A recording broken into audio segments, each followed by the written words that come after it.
யாதொன்றும் செய்யாதிருப்பின் செல்வம் செழிக்கும். அது எப்படிங்க? எதுவுமே செய்யாமல் இருந்தால் செல்வம் செழிக்கும்? இதைத்தான் நமக்கு பெரியவங்க காலங்காலமாக சொல்லியிருக்காங்க.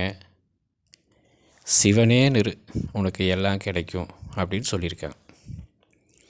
அது எப்படி சிவனேன் இருக்கிறது?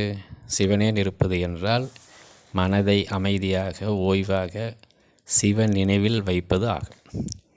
ஏன் அப்படி இருக்கு சொன்னாங்கன்னா, அமைதியான மனதில் தான் நல்ல எண்ணங்கள் பிறக்கும், செல்வ செழிப்பான எண்ணங்கள் பிறக்கும், அமைதி பிறக்கும், மகிழ்ச்சி பிறக்கும்.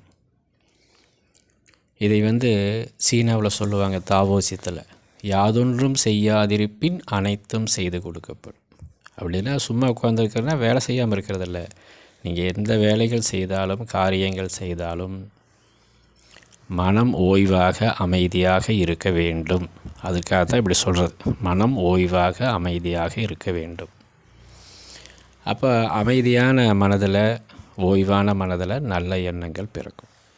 இதைத்தான் நம்ம பெரியவங்க சொல்லுவாங்க, அகம் எவ்வாறோ புறம் அவ்வாறு. அதனால் மனதை ஓய்வாக அமைதியாக வச்சுக்கங்க. குழப்பமான மனநிலை குழப்பமான முடிவுகளை தான் எடுக்கும். அமைதியான மனம் தெளிவான முடிவு எடுக்கும். ஆகவே மனதை நீங்கள் கவனிங்க. தியானம் என்றாலே கவனித்தல். யாரை கவனித்தல்? தனது மனதை கவனித்தல்.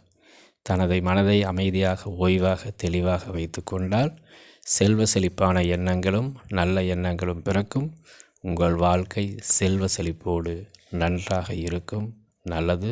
ஓம் சாந்தி.